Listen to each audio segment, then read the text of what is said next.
I'm stoked still.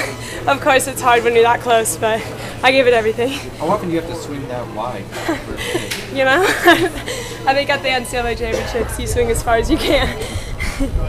That was crazy, really like 5 wide coming down. Well, what were you thinking going into the final lap? I mean, there's still no real separation between the Right, two. I was just thinking, like, put my head down and go, you know, run with everything I have. And honestly, it was weird. The thing that came to mind was like our heptathletes, which is weird because they're like, they have one more event, but I was like, they're about to run an 800, you know, and that's like me running a 10K.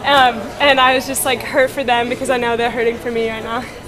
Just a teammate thing. Have you ever finished a race in lane 4 before? I think my prelim I was in lane 4, but no, that was the first. How was the pace different on this one compared to Thursday?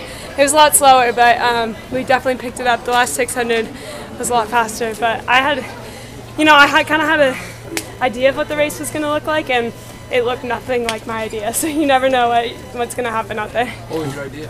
I thought someone was going to take it. I thought it was going to be really fast, really honest. But it looked like somebody was going to take it. That first 100 got out real fast. Yeah. And then I found myself in the lead, and I was like, well, if I'm leading, I'm going to walk.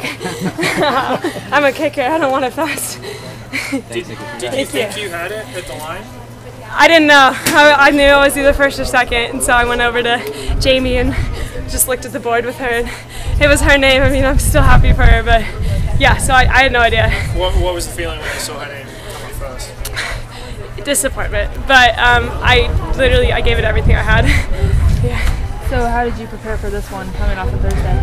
I just tried to, you know, be relaxed, and you know, you can't control what I could control, and the weather was kind of crazy, but I can't control the weather. But so going off of that, so you must be used to this. I'm used to the wind and the heat. So the cooler temperatures definitely different, but I like it. You know, I was at Oregon for 2 years and dealt with it, so yeah. What's it like in Fayetteville? It's pretty hot right now, like high 70s, high 80s even. Does it affect your speed, or how does it? No, I think it's really good for training actually. You know, there's a lot of beautiful days, so yeah. Do you ever run